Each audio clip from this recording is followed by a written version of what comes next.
Di awal cerita, di malam hari dibarengi dengan bulan purnama yang begitu indah, di sebuah tempat tepatnya di Sekte Iblis, seorang pendekar murim yang tergolong ke dalam sebuah klan yang telah dihancurkan oleh Sekte Iblis.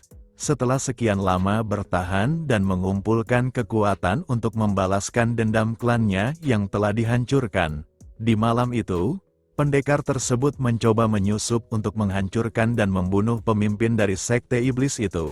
Dengan keahliannya yang selama ini ia kembangkan, dengan diam-diam ia membunuh satu persatu para penjaga dari sekte tersebut. Meski dia tahu kalau hal itu tidak akan bertahan lama, pendekar itu bertekad akan membereskannya sebelum ia diketahui. Setelah beberapa waktu ia melancarkan sergapannya dan menimbulkan sedikit keributan. Setelah ia sampai ke tempat pemimpin Sekte Iblis itu, pemimpin sekte itu yang terlihat bermeditasi pun menyadari keributan yang terjadi di luar ruangannya.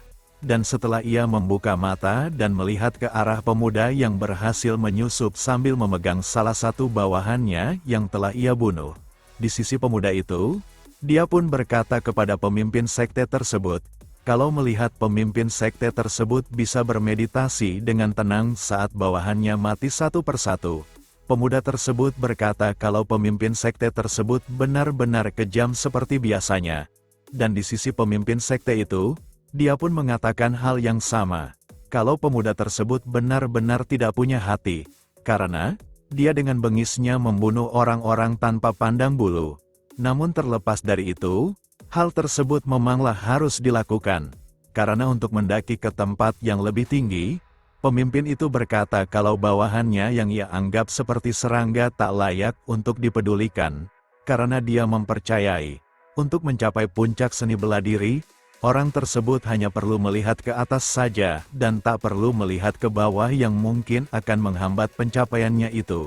Yang dalam artian, yang kuat adalah yang berkuasa dan yang lemah bisa ditindas dengan seenaknya. Dan pemuda tersebut yang mendengar itu, dia pun berkata kalau apa yang dikatakan oleh pemimpin sekte tersebut benar-benar omong kosong belaka. Dan setelah memperkenalkan dirinya yang diketahui dia bernama Kang Wuncon, dia dengan percaya dirinya berkata kalau dia akan membunuh pemimpin sekte tersebut dengan tangannya sendiri. Dan diketahui, pemimpin sekte tersebut adalah orang yang dijuluki sebagai Heavenly Demon. Setelah berkata seperti itu, Kang Wuncon pun melompat untuk melancarkan serangannya dengan teknik Heavenly Lightning Fist. Dan sebelum serangan tersebut sampai ke arah sang Heavenly Demon, sang Heavenly pun mengolok-olok Kang Wuncon yang menggunakan teknik tersebut yang ia anggap tidak berarti sama sekali. Dan dengan teknik Heavenly Blood Tide Art untuk menandingi teknik yang digunakan oleh Kang Wuncon. Pada saat teknik yang mereka gunakan saling beradu, teknik yang digunakan oleh sang Heavenly Demon pun menang dan menimbulkan goresan di pipi Kang Wuncon oleh ki dari teknik tersebut.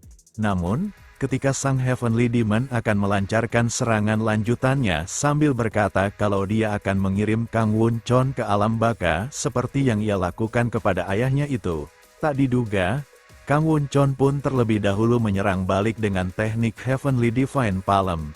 Dan dengan serangan telaknya itu, sang Heavenly Demon pun terdorong dan membentur dinding yang ada di belakangnya, dan di sisi Kang Wuncon, sambil mengepalkan tangannya yang diselimuti oleh ki yang berbentuk seperti kilatan petir. Dia berkata untuk jangan pernah berbicara tentang ayahnya itu.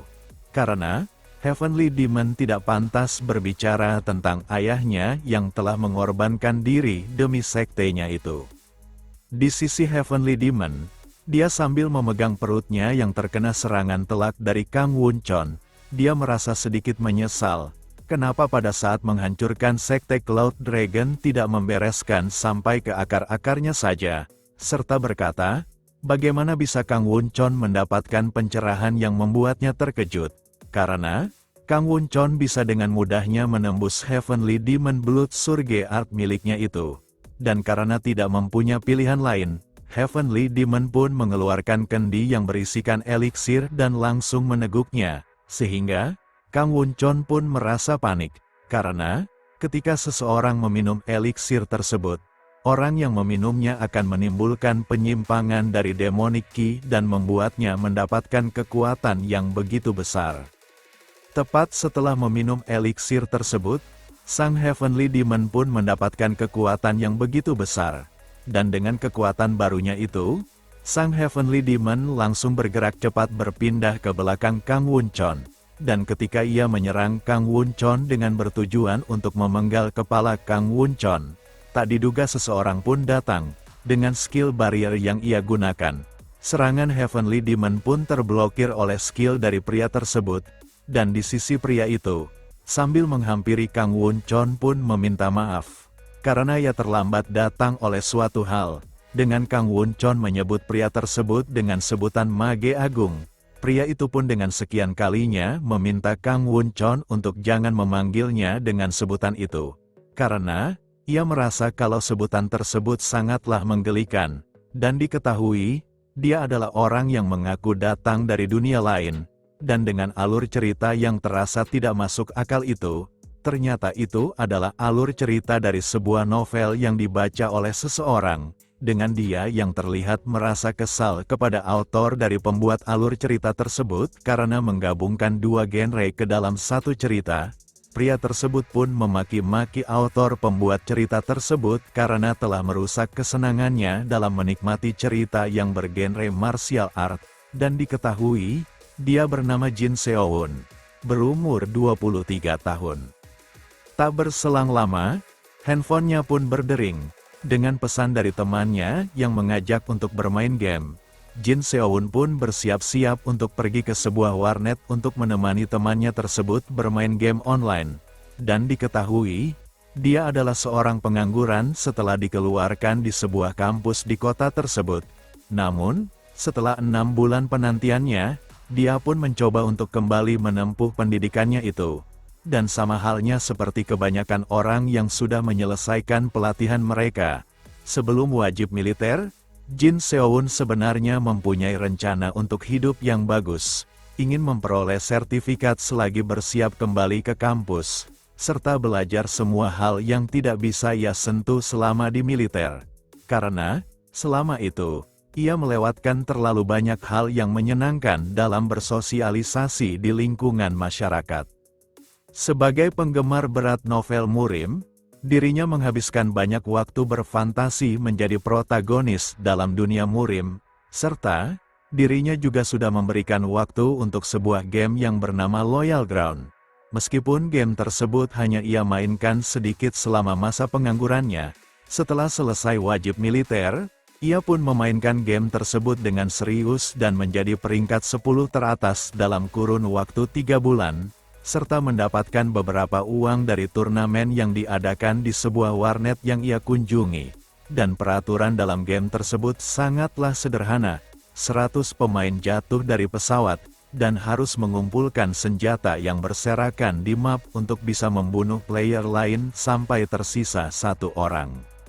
Setelah beberapa saat ia bermain game tersebut bersama temannya itu sebagai sebuah tim, Jin Seo-won dengan karakternya yang selalu menggunakan topeng tengkorak, dia pun berhasil mengeliminasi beberapa pemain yang terdapat di sekitar areanya. Dengan temannya yang terus mengoceh pada saat ia sedang berfokus untuk memenangkan pertandingan tersebut, Jin Seo-won pun menyuruh temannya yang sudah tereliminasi untuk diam. Dengan 2 pemain lagi yang tersisa, Jin Seo-won yang menggunakan karakter dengan menggunakan topeng tengkorak itu pun bergegas bergerak untuk farming terlebih dahulu untuk menuju zona aman. Namun, ia yang sudah diketahui oleh pemain lain, dia pun dikejar oleh para pemain yang tersisa itu. Dan setelah para pemain itu masuk untuk mengejarnya ke dalam sebuah gedung, ketika salah satu dari mereka masuk ke dalam salah satu ruangan dari gedung tersebut dan melihat loot-nya masih utuh di tempat itu, dia yang mengira kalau Jin Seo-won tidak datang ke ruangan itu pun disergap oleh Jin Seo-won yang bersembunyi di belakangnya. Dan setelah Jin Seo-won membunuh pemain itu, rekan dari pemain tersebut yang mendengar rentetan letusan senjata di ruangan yang dimasuki temannya, dengan dibarengi oleh pemberitahuan sistem kalau temannya sudah tereliminasi, dia pun mencoba untuk kabur dari tempat tersebut.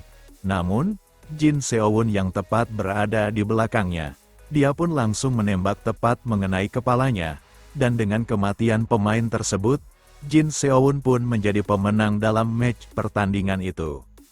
Setelah memenangkan match pertandingan tersebut dan menyuruh temannya untuk memulai kembali pertandingannya, tak berselang lama handphonenya pun berdering, dengan pesan dari ibunya yang menanyakan kabar dan kondisi anaknya itu, serta menanyakan apakah Jin Seowon belajar dengan baik. Tak lupa ibunya juga mengatakan kalau dia sudah mentransfer biaya kuliah serta uang saku untuk dirinya.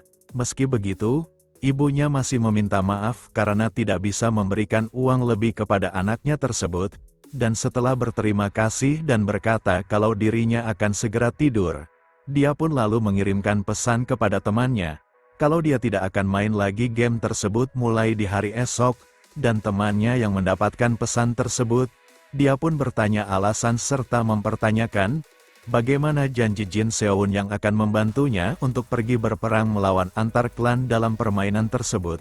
Namun, Jin Seowon tetap dengan pendiriannya, kalau dia tidak bisa bermain game itu lagi, dan diketahui, dia berbuat seperti itu karena Jin Seowon merasa bersalah melihat pesan yang dikirimkan oleh ibunya itu. Karena, tanpa sepengetahuan ibunya, selama menganggur dia selalu berbohong kepada ibunya itu. Setelah ia kembali ke tempat tinggalnya, sambil tiduran di tempat tidurnya, Jin Seowon pun melihat berita yang ada di ponselnya itu, yang mengabarkan, kalau terlihat sesosok orang dengan kekuatan misterius yang telah teridentifikasi, yang menyebut mereka dengan sebutan player, Jin Seowon pun merasa aneh. Apakah berita tersebut adalah benar? Ataukah itu hanyalah berita hoaks semata? Dan setelah ia beristirahat dan bangun di pagi harinya, saat ia akan pergi ke kampus untuk memulai kembali pembelajaran yang sudah tertunda, saat temannya memberikan pesan apakah Jin Seowon bisa membantunya untuk perang klan di hari tersebut, pada saat Jin Seowon berpikir apakah ia harus membantu temannya untuk terakhir kalinya, tak diduga muncul sebuah cahaya di belakangnya itu, dan seketika, cahaya tersebut melahap dan membuatnya menghilang meninggalkan tasnya yang ia bawa, dan Jin Seowon yang tersadar di sebuah tempat setelah cahaya itu melahapnya, dia pun merasa kebingungan, karena, di tempat tersebut dipenuhi oleh orang-orang yang berpenampilan aneh, serta bahasa-bahasa baru yang ia dengar dari orang-orang tersebut. Next, kita lanjut di part selanjutnya, terima kasih.